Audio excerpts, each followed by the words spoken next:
Hello and welcome back to another episode of Mac's R&D. I'm Mac and welcome to the basement of solitude, where blues dad tunes are played and boomer bins are regaled.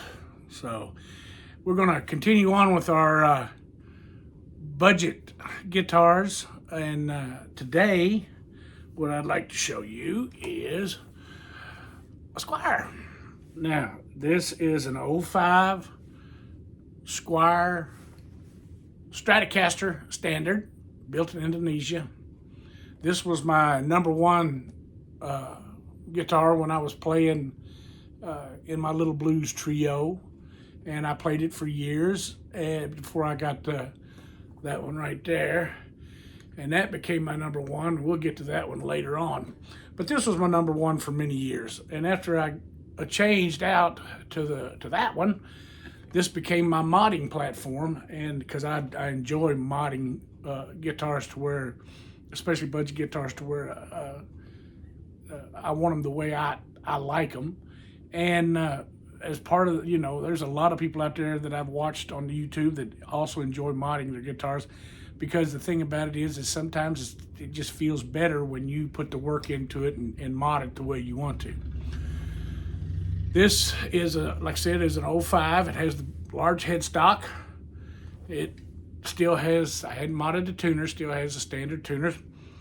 But if you'll notice right here, the nut's different because it's been modded. This one has a Super V tremolo. Now, as far as I know, this is the first generation of the Super V. Now, Super V's been out there for a while. This one's been on there for right at 15 years, if not more. And what it is, it's a drop-in double locking tremolo for Strat type tremolos.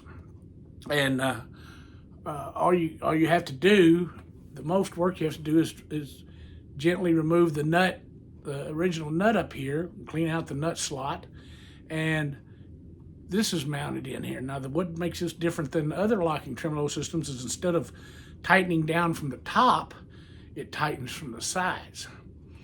And I've had great dependability with this system, and I've never really had any problems with it. It has fine tuners on the back, and this original configuration of this Strat had the 2-point tremolo system, not the 6. Now this system is built more for the 6-screw type Strat trims. But what I did was I got everything lined up, and I put my own 2 holes in there, and it's not moved a bit since I've mounted it.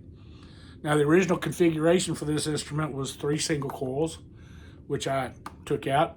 It's had various configurations, but this is the one that I've settled with. And what I did was, this is just an Amazon pre-wired Chinese-made pickguard with 2 ceramic humbuckers in it. It's got small pots, 3-way switch, and the only other thing I really did to it was I changed out the plastic knobs for the chrome dome knobs.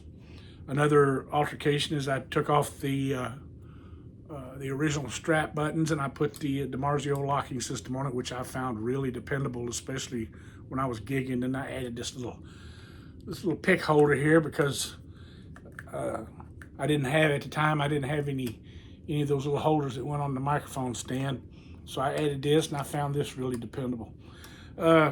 It's got a maple neck with a skunk stripe, maple fretboard. Of course, it's all one piece, and it's not a bad playing guitar. I got one little high fret down here. I got to finish lowering that. I just got too lazy to get down to it, but it's got a little high fret down here that I'll take care of sooner or later.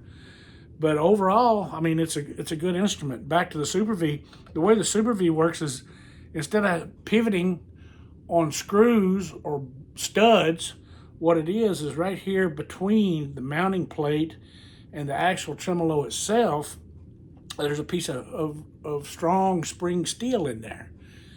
And it allows it to go back and forth, and you can dive bomb all you want to with it, and it won't go out of tune. And yeah, I mean, I've never had any real problems with it. Now it can be adjusted to where you can float it, to where if you set it up right, you can float it. I think it'll pull up a third if you want it that way. But on Stratocasters and Stratocaster type tremolos, I prefer the way I set my trims up. I want my trims on the body, but I don't want them to slam. When I let go of it, I don't want it to slam the body. So what I do is I take the back plate off, and I'll do bends, and I'll watch it. And when it gets to where that tremolo is not, when I do a bend, that tremolo is not coming up, because when you bend on a floating tremolo, of course, you're going to cause your other strings to lower. Okay, they'll go flat. So what I do is I'll work on the back claw screws until it gets to where when I bend, this is not moving, but it's still very easy to where you can flutter and whammy and squeal and do all your widdly widdlies and piddly piddlies and whammy whammies and your dime bag squeals and all, and it'll return back in tune, but it won't slam the body. It won't do that, okay? So, again, you can find these. I got this for $100, you know? And you can still find deals out there. You just got to work at it. And again, this is another one of my budget instruments that I really enjoy playing with. I really enjoy modding. I still use it to play in the bands whenever I don't want the weight of a Les Paul, but I want the sound and I want the squealies and the whammy whammies. This is what'll do it. This is my version of a Super Strat. So I appreciate it, and I apologize for not putting out a video sooner if you were waiting on it. I still work. I'm not retired yet, so I have to go around my work schedule and find the time to do these videos.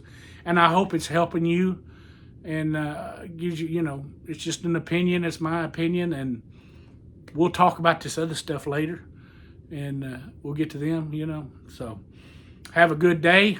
Have a good weekend if you're watching it on Friday, and just play more guitar.